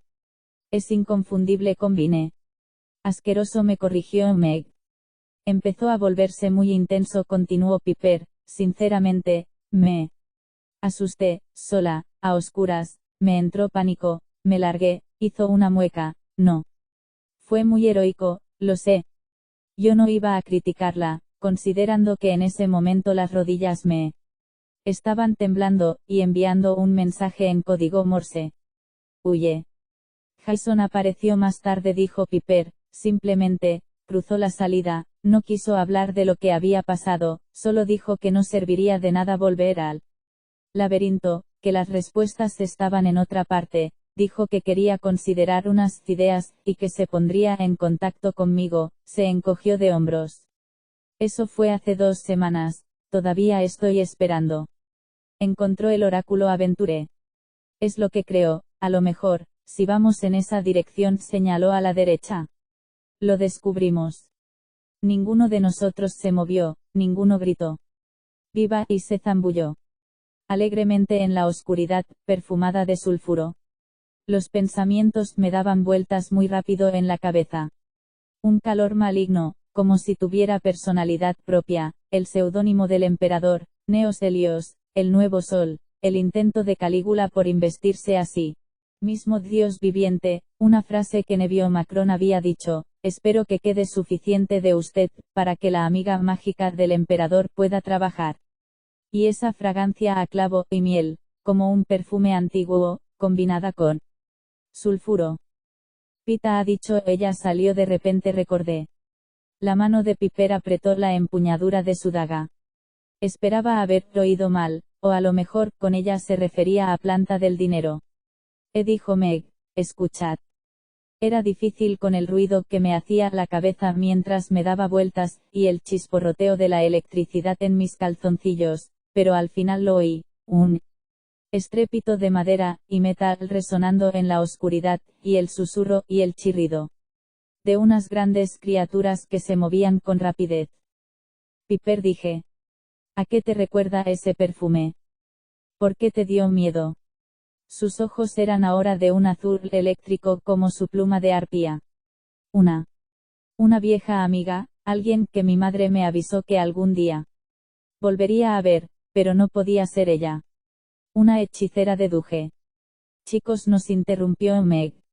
Sí, la voz de Piper se volvió fría y grave, como si acabara de darse cuenta del lío en el que estábamos metidos. Una hechicera de la Cólquida, dije, una nieta de Helios que conducía un carro tirado por dragones, apuntó Piper. Chicos, repitió Meg, en tono más urgente, tenemos que escondernos. Demasiado tarde, claro. El carro dobló la esquina traqueteando, tirado por 2 dragones dorados que escupían gases dorados por sus orificios nasales como locomotoras alimentadas a base de sulfuro. La conductora no había cambiado desde la última vez que la había visto, hacía miles de años, todavía era morena y regia, y apareció con su vestido negro de seda ondeando a su alrededor. Piper sacó su daga, se situó a la vista, Meg siguió su ejemplo, invocó sus espadas, y se puso hombro con la hija de Afrodita. Yo, tonto de mí, permanecí a su lado. Medea. Piper escupió la palabra con todo el veneno y la fuerza con que escupiría un dardo por la cerbatana. La hechicera tiró de las riendas, y paró el carro. En otras circunstancias, puede que hubiera disfrutado de la expresión de sorpresa de su cara, pero no duró mucho. Medea se rió con genuino placer.